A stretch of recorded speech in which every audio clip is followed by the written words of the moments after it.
Hola a todos, en este video hablaremos sobre la difracción por espectro angular. Primero, pensemos en el siguiente sistema, en donde un haz de luz incide por una abertura y de ahí pasa a un plano de observación.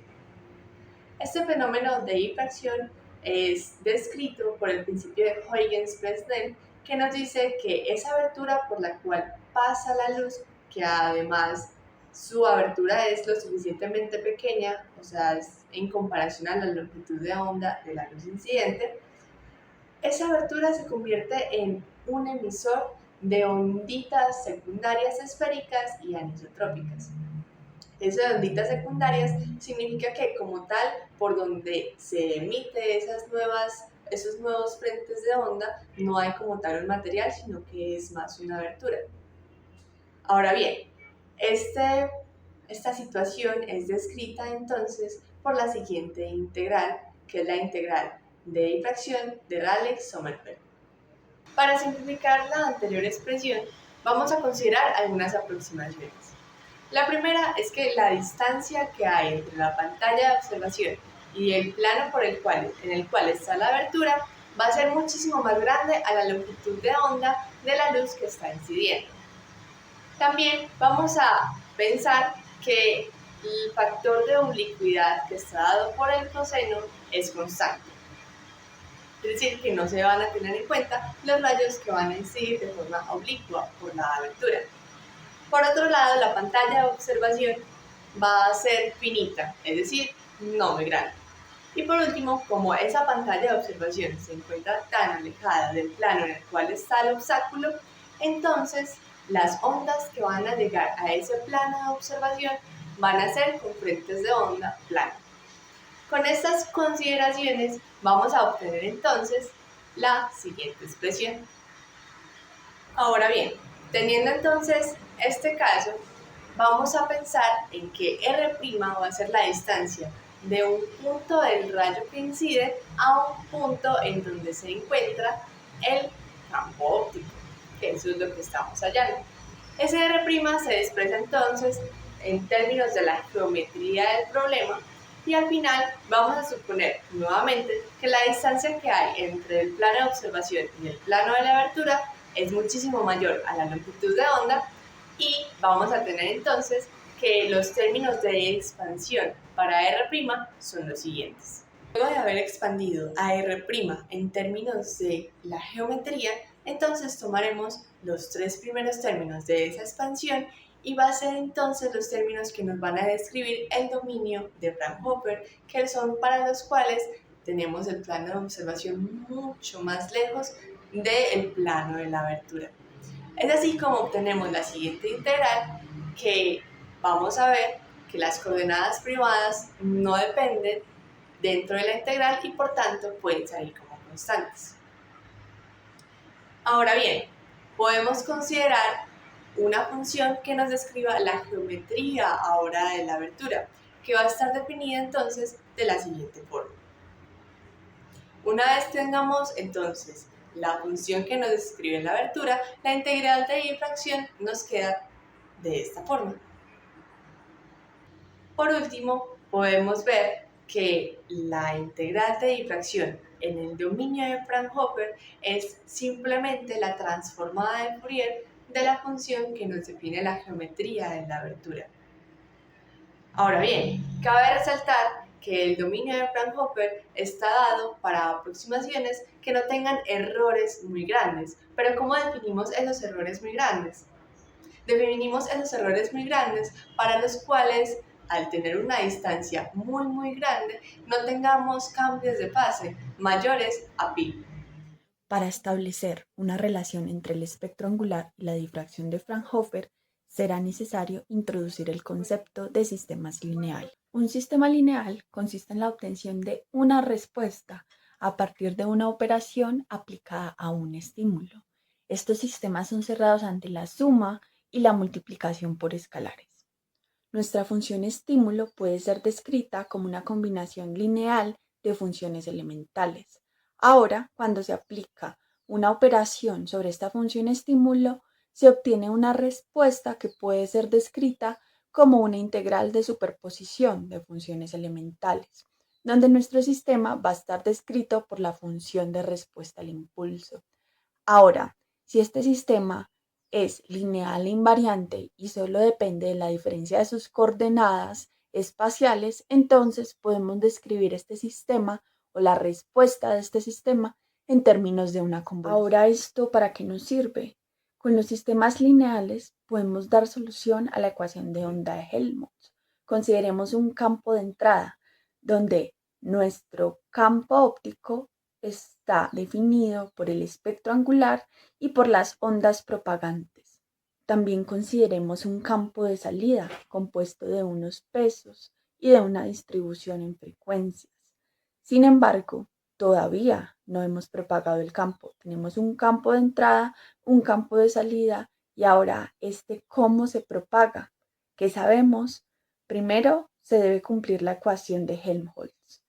Reemplazando el campo óptico en la ecuación de Helmholtz y estableciendo la condición de frontera tal que el espectro angular en el plano de salida evaluado para z igual a 0 debe ser igual al espectro angular del plano de entrada.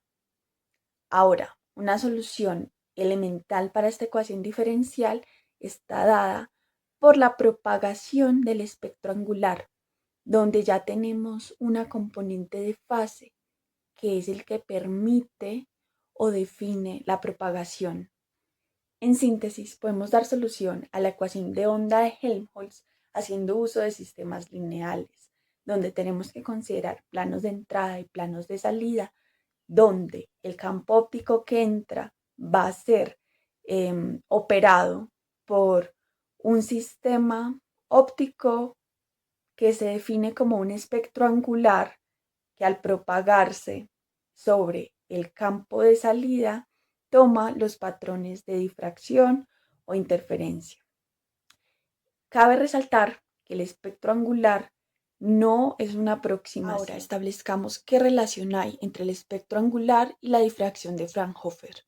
Para llegar a la difracción de Fraunhofer, primero debemos pasar por la difracción de Fresnel, donde haciendo uso del principio de Huggins, por el cual se entiende la función o el campo óptico como una superposición de onditas, podemos establecer nuestra integral de superposición, que a su vez está definida por una función de respuesta al impulso.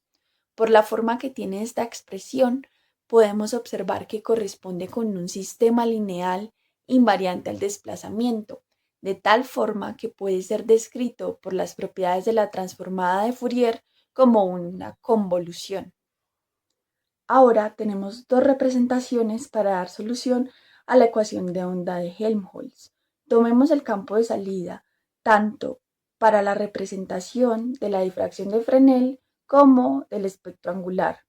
Notemos que hay cierta relación en la función de respuesta al impulso, donde el factor de propagación de Fresnel está dado por un factor cuadrático, mientras que en el espectro angular está dado por una raíz en la cual dentro hay un factor cuadrático.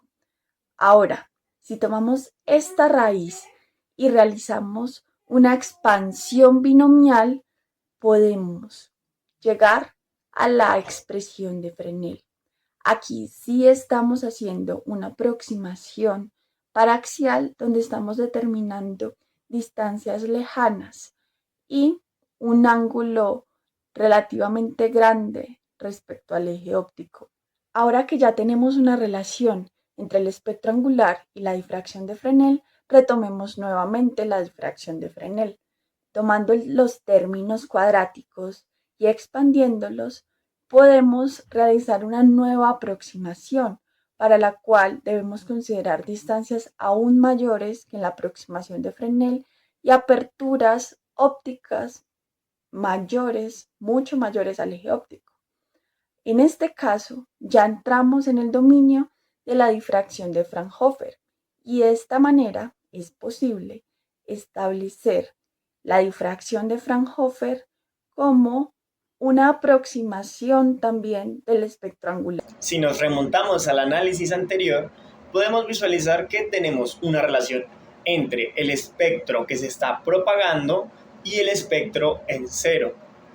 Esta relación tiene algo muy importante y es una exponencial compleja.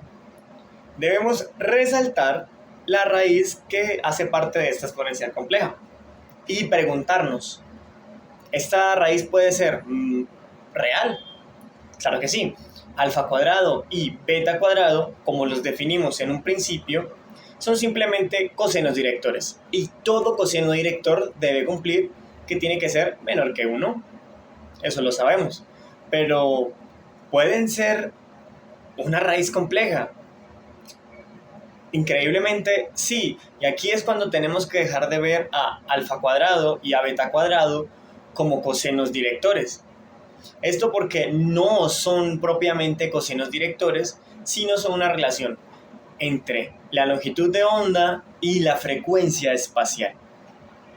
Por lo tanto, tenemos que hacer un reemplazo y ver qué condición se cumple para que esto sea mayor que 1 y la raíz se vuelva compleja.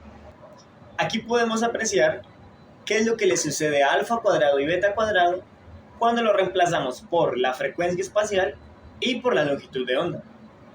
En este caso nos queda una desigualdad en la que si lambda es mayor que la suma cuadrada de las frecuencias espaciales, nos queda una raíz compleja.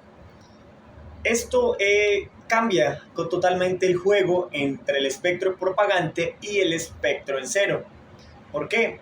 Porque ya no tenemos ondas planas como las conocíamos en un inicio. Ya son ondas que decaen muy rápidamente con la exponencial negativa. Aquí es cuando introducimos el concepto de ondas evanescentes. Normalmente en la difracción de Fraunhofer no las tenemos en cuenta porque de por sí la difracción de Fraunhofer es una aproximación al muy lejano. Por lo tanto, estas ondas no tienen nada de aporte en el muy lejano. Finalmente, tenemos que aclarar por qué tomamos en cuenta las ondas evanescentes al hablar de la difracción de Fraunhofer. Aunque en un principio se puede pensar que estas ondas no tienen nada que ver, pues porque estamos considerando el campo lejano, realmente tienen una pequeña situación que es muy importante.